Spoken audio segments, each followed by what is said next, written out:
This program is brought to you by Stanford on iTunes U at Stanford University. Please visit us at itunes.stanford.edu.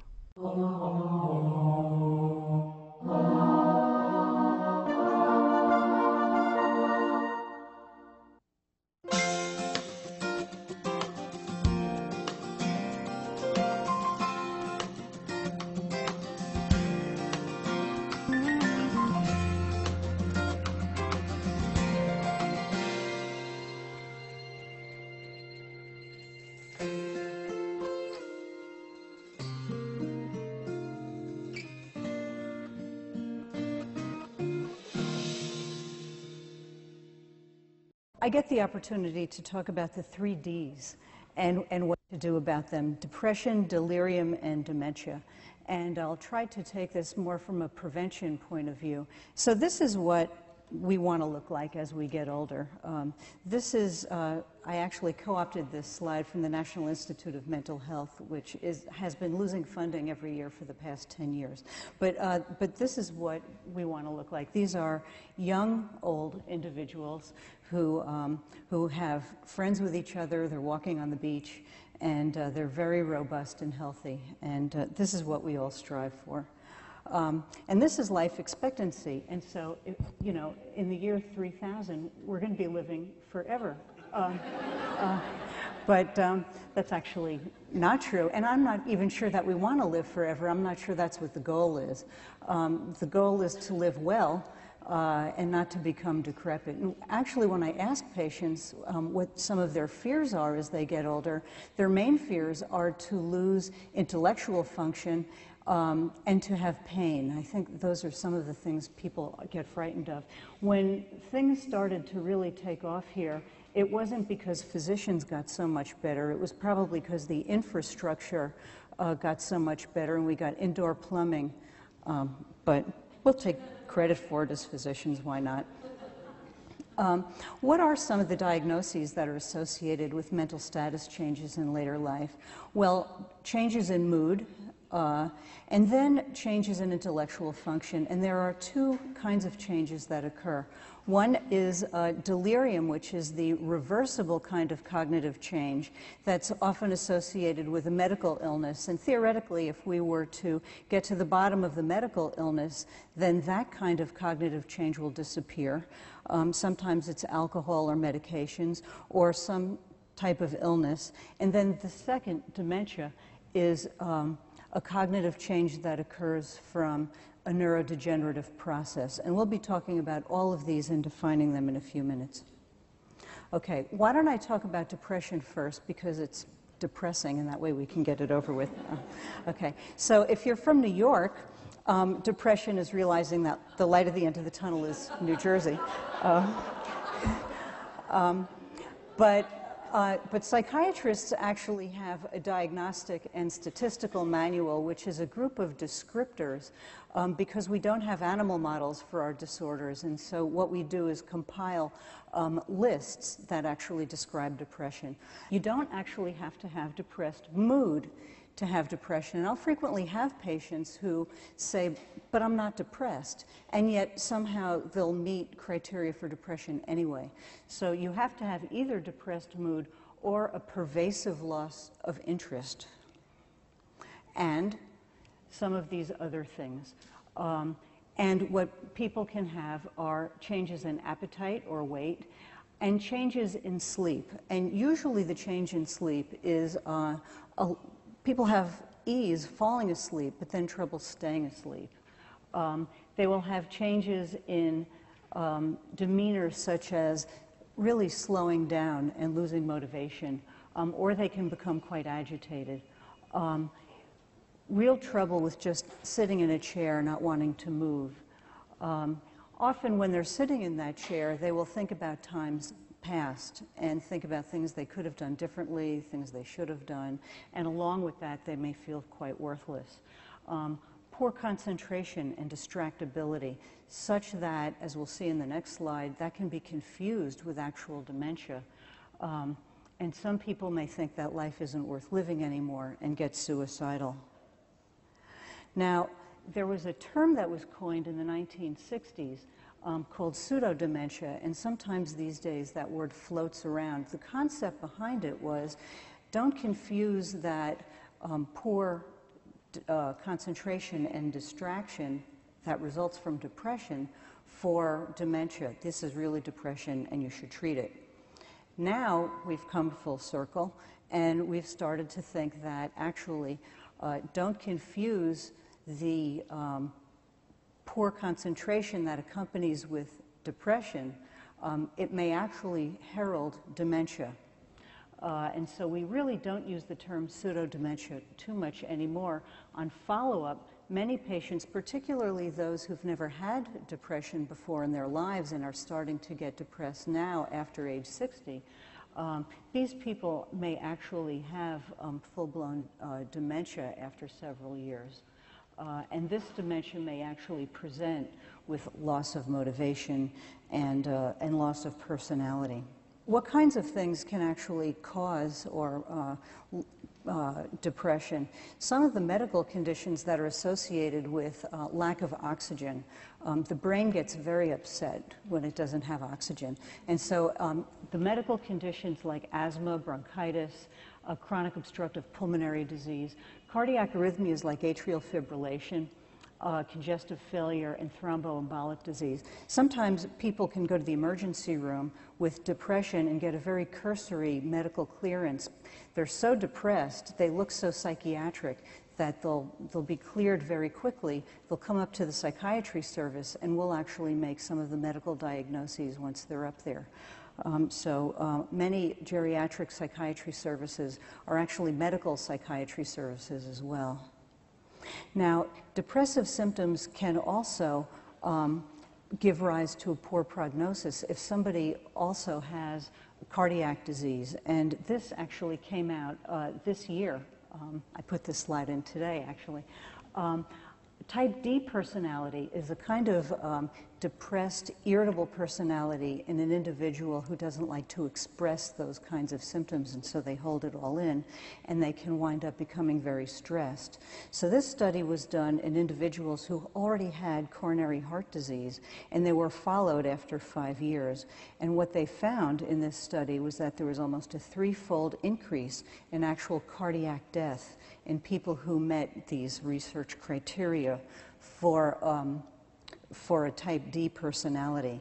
And the cardiac death was from a heart attack or coronary artery bypass and graft. This is one of the few acronyms I'll use as a cabbage. Or percutaneous coronary intervention. So it's very important if somebody has such a personality to try to get treatment for that, and that may actually decrease the risk. Well, how pervasive is depression in older individuals? Well, it's actually, minor depression is the term, obviously, that doctors dug up. It's not minor for the patient who has it.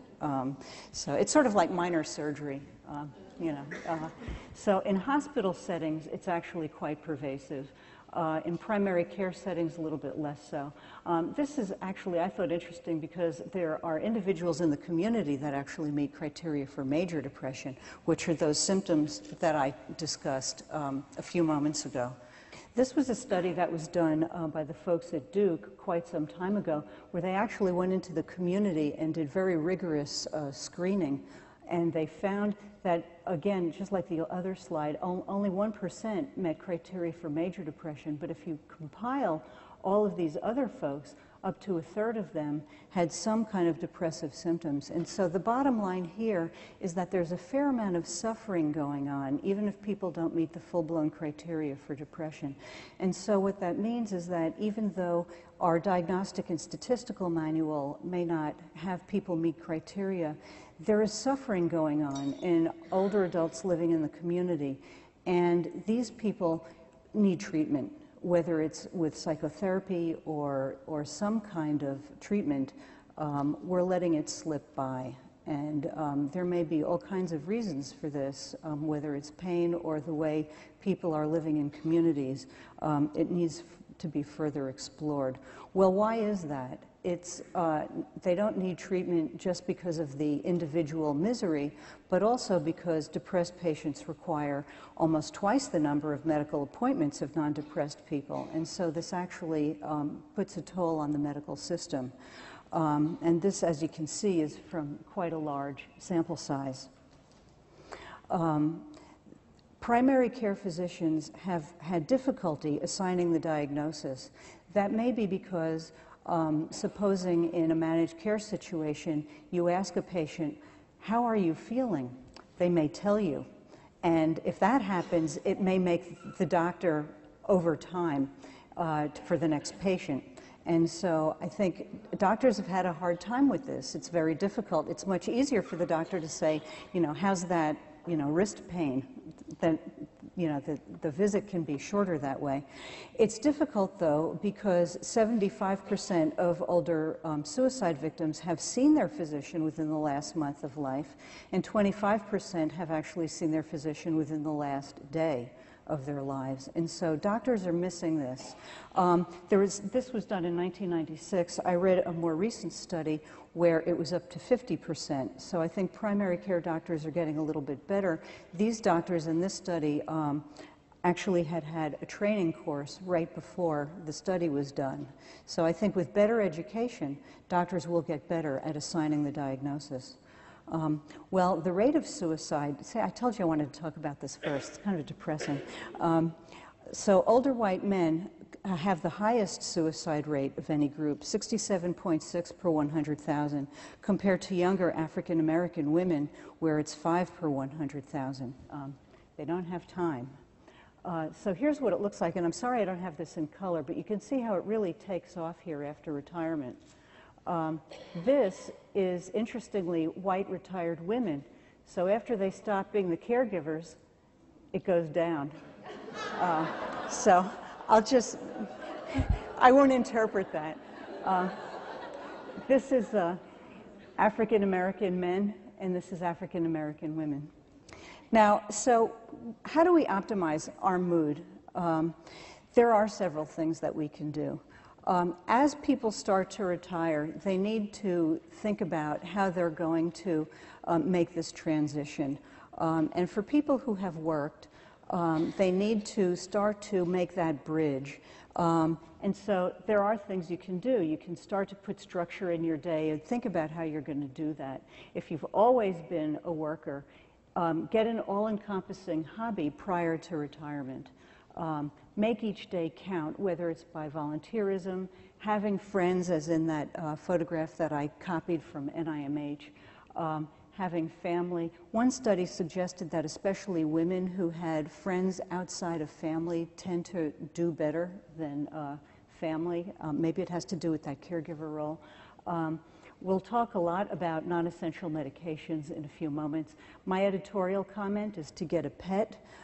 There have been some studies suggesting that when a pet walks in the room, the blood pressure goes down. They also give you responsibility. They make you feed them, and they make you go for a walk, and they're all so cute. Avoid stress. And I say that because there is a physiologic factor behind stress. So there is this entity known as the hypothalamic pituitary adrenal axis. So the hypothalamus, which sits in the brain, secretes a hormone, which makes the pituitary then secrete a hormone that goes to the adrenal gland, which makes cortisol. Now, normally, there's one stimulus, you know, the lion who's chasing you. You secrete cortisol, and then it feeds back to the hypothalamus, and the hypothalamus says, okay, I got my cortisol, I'm going to stop making my hormone now.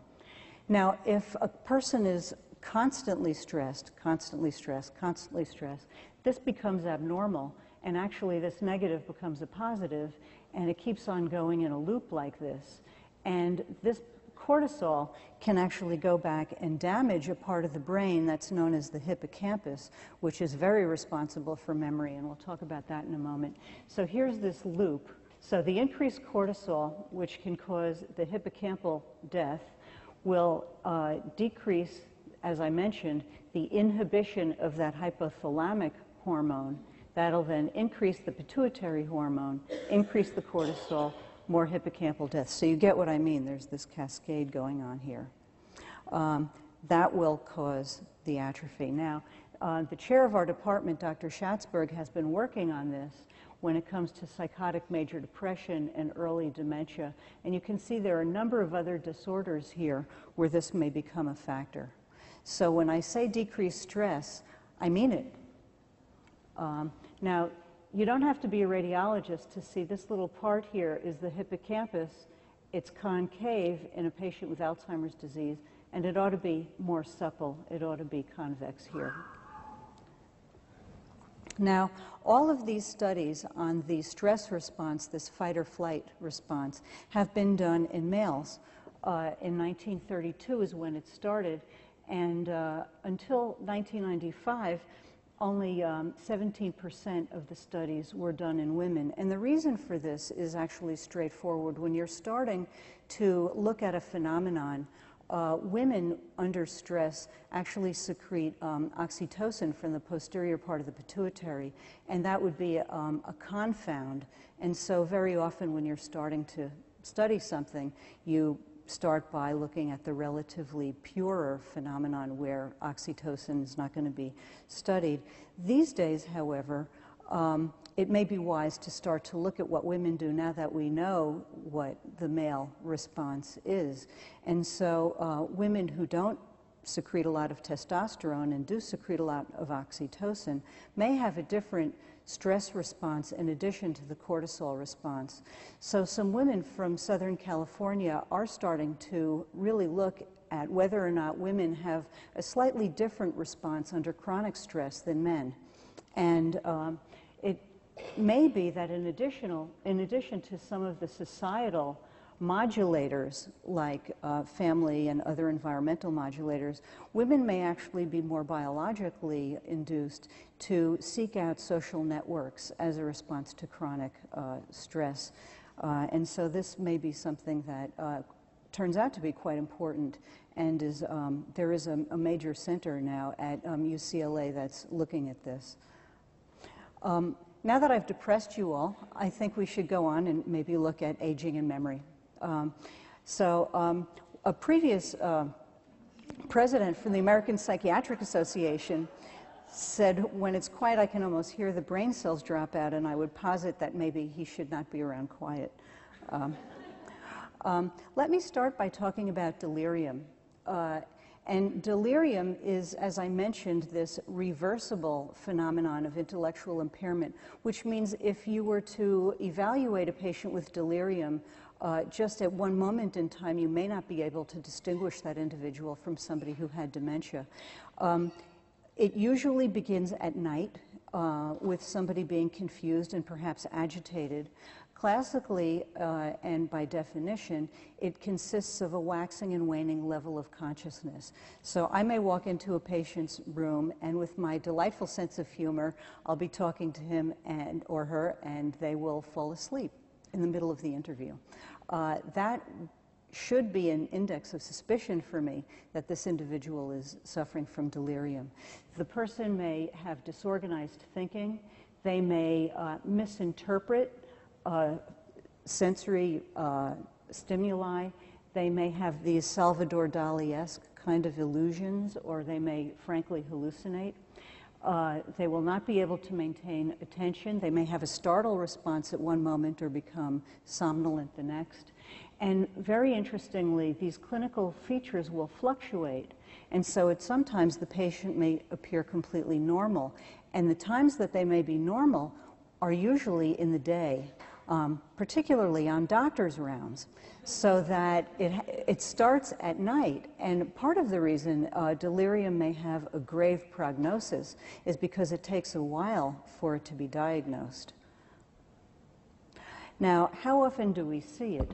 On medical wards, it's actually fairly common.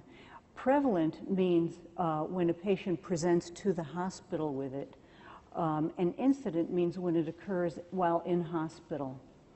On general surgical services, you would expect to see it less often because it's likely a surgeon would not want to operate on somebody who's experiencing delirium. But you can see that hip fracture patients suffer from it fairly commonly. Older age is actually a risk factor for delirium, and we'll talk about that in a moment, and it should not be at all present in the community, really. So what are some of the risk factors? Well, visual impairment is one.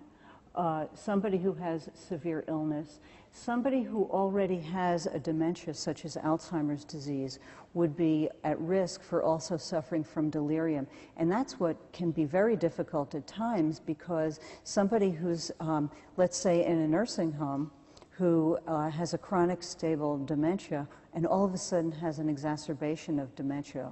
Well, is it an exacerbation or is it delirium? If it is a delirium, is it from urinary tract infection or pneumonia? Those would be the two most common reasons. And also kidney disorder. In older patients, it's important to try to avoid the use of physical restraints that may predispose somebody who's malnourished, and that can easily happen as somebody gets older. Bladder catheter, and more than 3 medications. It's very difficult to stay off of 3 medications as somebody gets older.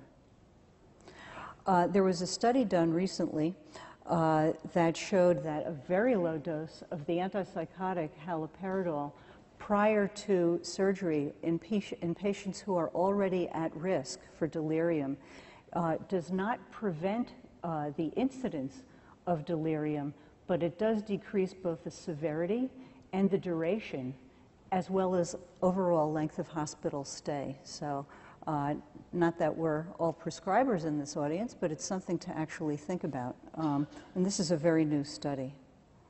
Why don't we move on and talk about dementia? So dementia is a loss of global intellectual function, and it's caused by some neurodegenerative process. So we don't expect dementia to be reversible. Now, you'll notice this does not add up to 100%. And that's because different studies will say different things about what causes it. The Canadians found in a large sample in 2000 that 64% of the patients with dementia up there had Alzheimer's disease as its cause. Dr. Bruce Miller's group found that of all the neurodegenerative disorders, frontotemporal dementia was the cause in 12 to 16%, and I don't plan to talk about frontotemporal dementia this evening. Vascular dementia accounts for up to a quarter, and I don't mean strokes here. What I mean is very, very small blood vessels that just lose the ability to cater to brain tissue. So I've been using the term cognition and intellectual function pretty interchangeably, so I thought maybe what I would do is define the term. Cognition is one of those words like obscenity. We sort of know what it is, but it's hard to describe. So cognition consists of short-term memory plus one other area of intellectual function. And those areas can include praxis, which is the ability to do things, such as tie shoelaces, put on makeup, put on clothes, that sort of thing. Stereognosis, which is the ability to perceive things by touch. So you can go in your pocket and feel the difference between the quarter and the dime. Attention, motivation, and executive function, which is the ability to plan things. Alzheimer's disease is not of a very sudden onset. So when somebody asks, well, when did this start? Usually their answer is, I don't know. The family member will say, I don't know when it started. It happened so insidiously. Very prominent and very early on, word-finding deficits. Can't find the right words to express yourself. People will develop a vague, rambling kind of speech. Social skills are preserved until very late in the course. People will preserve their continence until very late. Dr. Alzheimer, when he first made the diagnosis, found these plaques, which are in the brain tissue, and these tangles, which are inside the nerve cells. And that's a certain number of plaques and tangles per microscopic field is still to this day what makes a definite diagnosis. Vascular dementia, real quick. CT scan and MRI can often help to make the diagnosis. Very commonly, patients will have high blood pressure, high cholesterol, and a history of smoking cigarettes as well. And they will also have some vague neurological findings on neurological exam as well.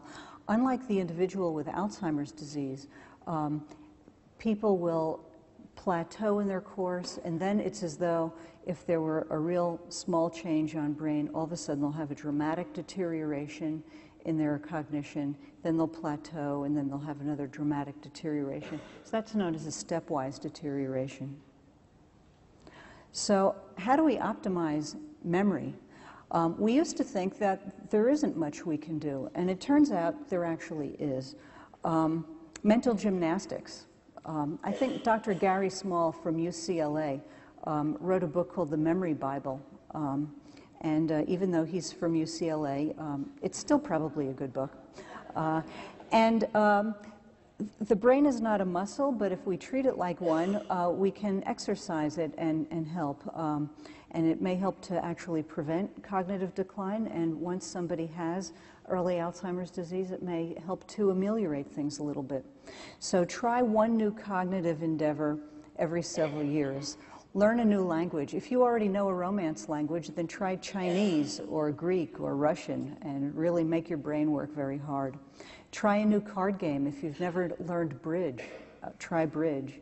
Learn to dance, and we'll talk about that in a moment. Tai Chi turns out to be one of the only things that you can do to keep your balance, which is why most senior centers offer Tai Chi. Avoid medications that can make your memory worse. Avoiding obesity is something that is very important from the point of view of cognition. Optimize near vision and avoid stress. As I mentioned before, that's not only important for depression, it's important for cognition as well. So I mentioned leisure activities, dancing. This was a study that was done you have to be aware of studies like this, number one, because this was a prospective study where they took a group of people and then had them do certain things and then watched to see who turned out to get dementia after 5 years. And it could be that people were already starting to get dementia at the beginning of the study, but it wasn't known. And so those people may not have wanted to do these things like dance and so forth. So one always has to be a little suspicious. But in any case, with that caveat, dancing was the only physical activity associated with a lower risk of dementia. They didn't have enough power in their study to see if golf or tennis was also worthy. So if you're golfers or tennis players, don't stop because of this slide. The cognitive activities that were associated included reading, playing board games, playing musical instruments. Now I must say what dance and reading and playing board games have in common are associations with being with other people. These are all social activities. So that may have a lot to do with it as well. Interestingly, you didn't have to do this a lot to have even a small reduction in the risk. So they're not telling you to be the belle of the ball. So avoid medications that may make your memory worse. This isn't because it's my area of academic interest. It turns out to be true. Now, we talked a little bit about the hippocampus. This is an area that's deep in the brain, and neurons, nerve cells, are like telephone cables. They have long projections. And so here you can see it goes to the front of the brain, which is responsible for abstract thinking, and to the parietal cortex, where there's language, and to the occipital cortex, which is responsible for visuospatial things like reading maps and so forth. This hippocampus is actually a center where a neurochemical called acetylcholine modulates all of these functions. So any medication that could potentiate or hasten or make stronger acetylcholine's function, you would think would possibly help people with Alzheimer's disease, and that was certainly some of the theory behind some of these medications that we prescribe. And any medication that would decrease the effect of acetylcholine would actually hasten dementia possibly, and certainly cause delirium. And that does turn out to be the case. So this is a cartoon that is taken from Stephen Stahl's book. And if this is the business end of a neuron, and so the axons would be up here someplace, and this is how acetylcholine is made with all these chemicals. So a stimulus happens, and acetylcholine is extruded into this gap between two nerve cells. And once that happens, it's immediately gobbled up by this enzyme here, which is known as acetylcholine esterase. So if you can somehow stop this acetylcholine esterase from doing its work, you might be able to potentiate the effect of acetylcholine. And so that's pretty much what the Alzheimer drugs attempt to do. So they're called acetylcholinesterase inhibitors, or cholinesterase inhibitors. So we'll talk about those in a moment. Now, anticholinergic medications are the ones that you would want to avoid, theoretically, in order to enhance your cognition, or at least not make your cognition worse. And it turns out there are a large number that we can't help but prescribe because they're very good for some things. For example, they're great antihistamines, by and large. They're great for asthma. They're great for balance in people who have vertigo. They're wonderful antidepressants for migraine headaches and for pain, and we still use them as the standard antidepressants very often, and they're good for bladder.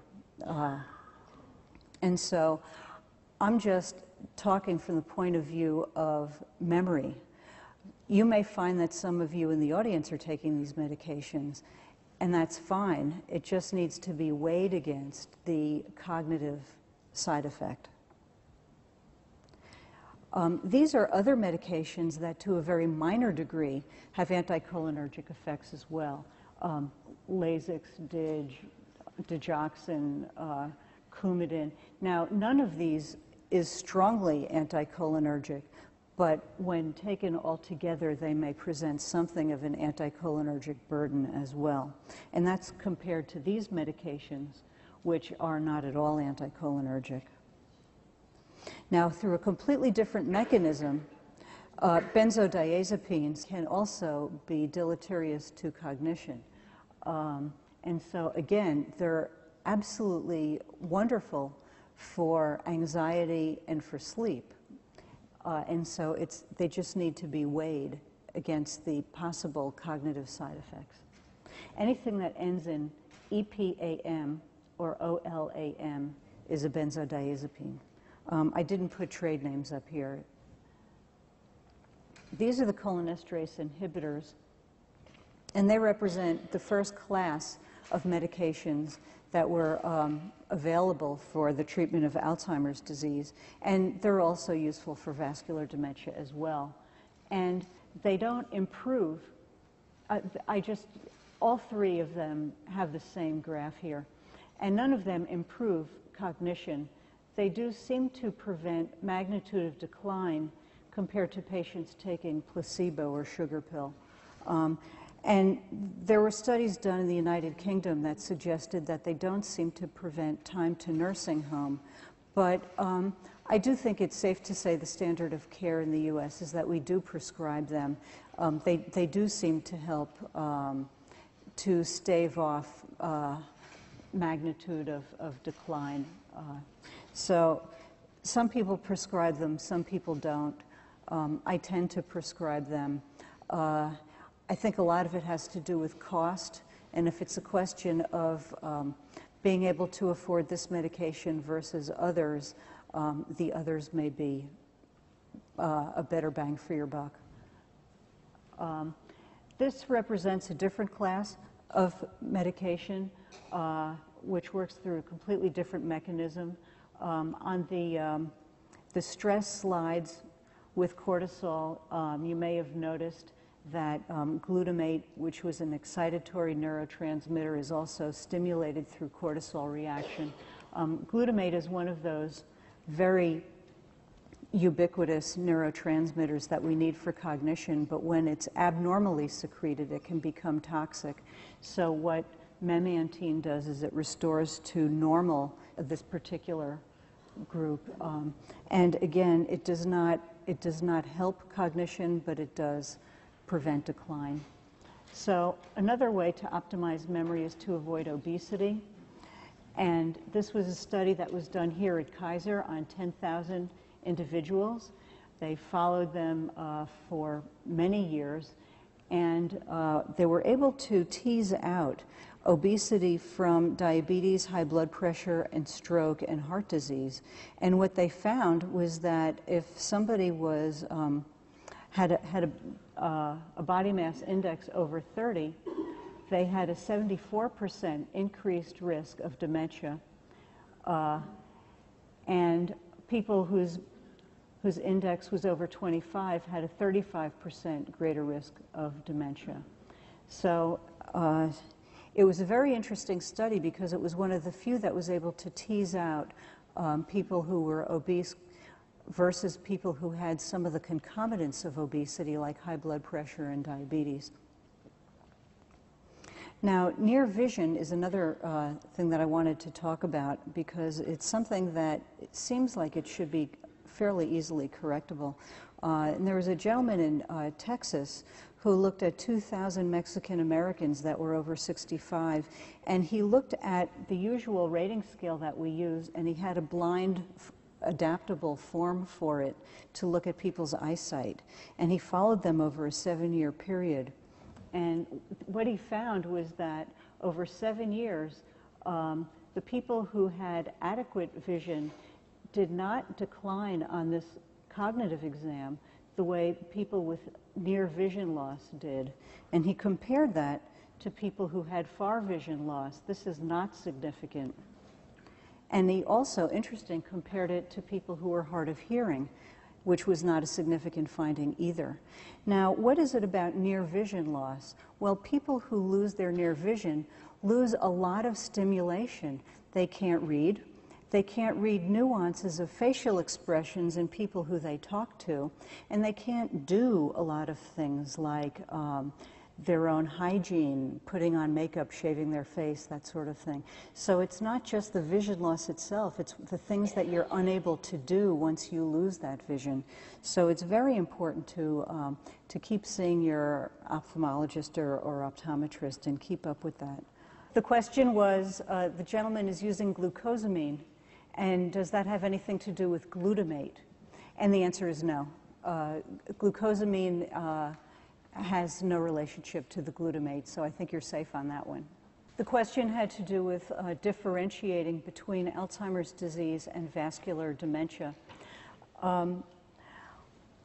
What I frequently do is when I'm making a diagnosis, I will sometimes have patients go to a neuropsychologist to have formal memory testing done.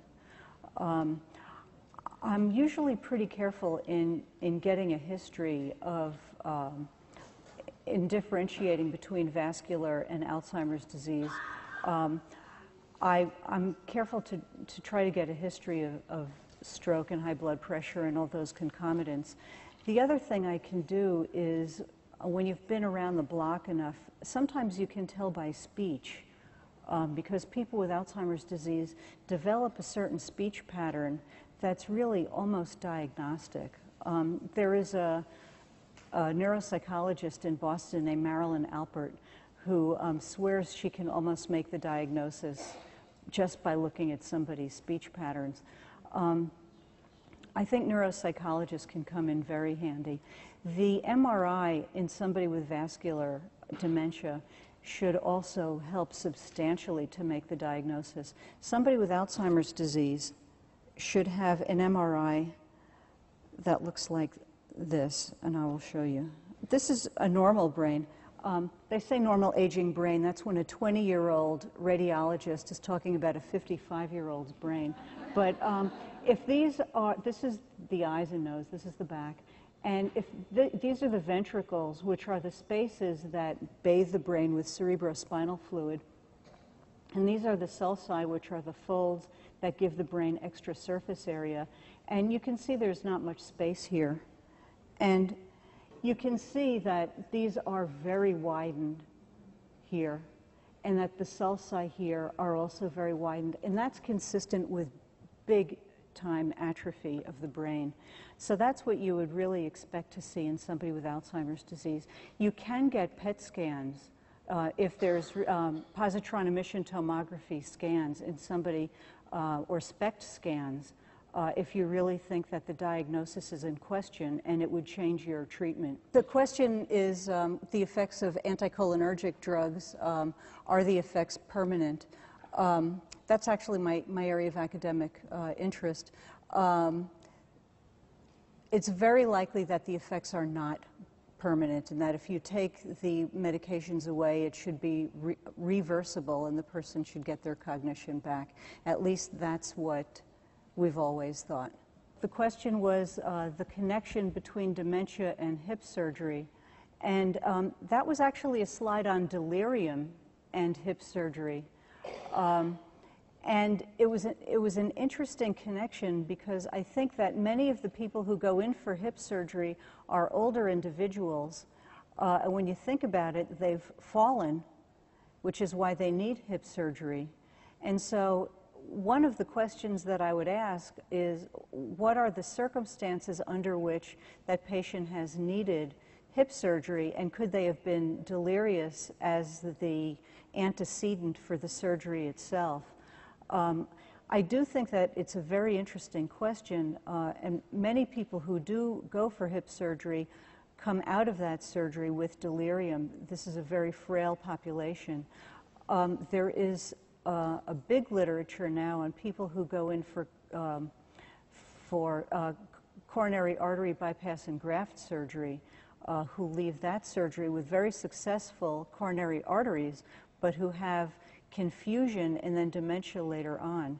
And it does not have to do with the surgery itself or the anesthesia, and it's kind of a hot area right now, and it may have to do with the genetic predisposition that they have for Alzheimer's disease. The question was about the speech patterns in patients with Alzheimer's, and it's a vague, vacuous, rambling kind of speech, almost as though by the time the individual gets to the predicate, they forgot what the subject was. And so it trails off. And I hate to say this, but if you've ever read President Reagan's old press conferences from the New York Times, you can see that there. And I'm not saying that he had Alzheimer's disease when he was president, but that speech style was there. What is the standard of care for the cholinesterase inhibitor drugs? I think the vast majority of people that I know and that I talk to, at least in this country, do start a cholinesterase inhibitor on a person with Alzheimer's disease.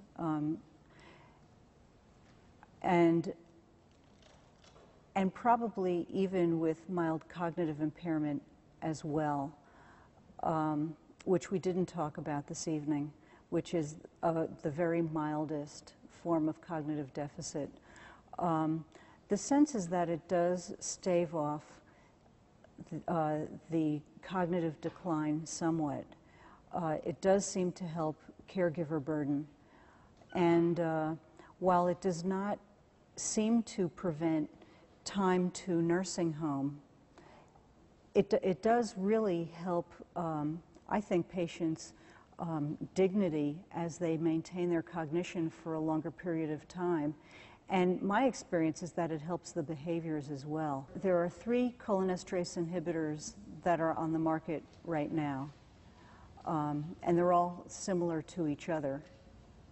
So there's no preference of one over the other. They're all really the same, you know. The one that was on the market first was donepezil. then I think rivastigmine was second, and then galantamine was third. The question had to do with the selective serotonin reuptake inhibitors, and do they act on cognition? Is that what you mean? No, they do not. They have virtually no. There's one of the SSRIs is very slightly anticholinergic, but not at all to that degree. The question is, does one add the Namenda or memantine onto a cholinesterase inhibitor? And the answer is yes. The question has to do with if the patient's already been diagnosed and is already on treatment, is neuropsych testing overkill? I think it's very variable. If it seems like the patient is really doing well or is stable and they're on medications, the one reason to get neuropsych testing is just to see whether or not the patient is changing over time, but very often the doctor and the family can really do that together without need for neuropsych testing. So I think sometimes it's useful if the diagnosis is in question or if you want to carefully monitor the symptoms over time and see how well the patient is doing over time. But I don't think it's always necessary. The question has to do with the blood urea nitrogen and creatinine. That has to do with, those are reflective of kidney function. And they have made correlations for years between kidney function and risk for delirium. It's as if when these toxins may build up, they go right into they go right through the blood-brain barrier and right into the cerebrospinal fluid and make people potentially delirious. I think that's a great question, and it's one that we all ask as we're getting older, is when is it normal aging and when is it something that we need to worry about? And one of the definitions of dementia is an operational one, when it starts to interfere in your daily functioning, and when your family starts to notice that it's interfering, that's when you start to worry.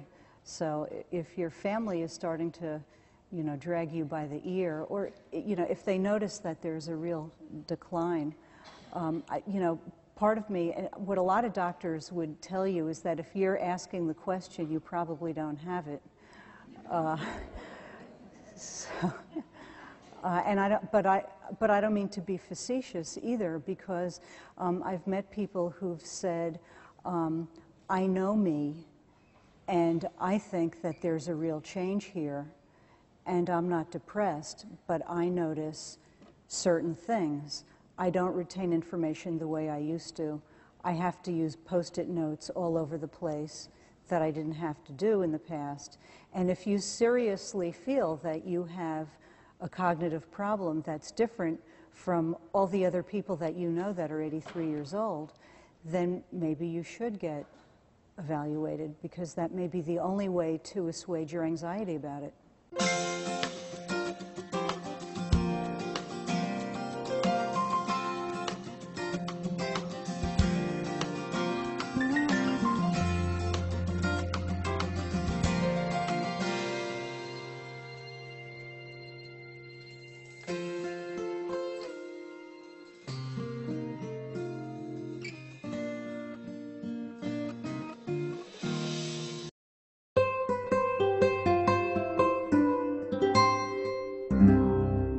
The preceding program was brought to you by Stanford on iTunes U and is copyrighted by the Board of Trustees of the Leland Stanford Junior University.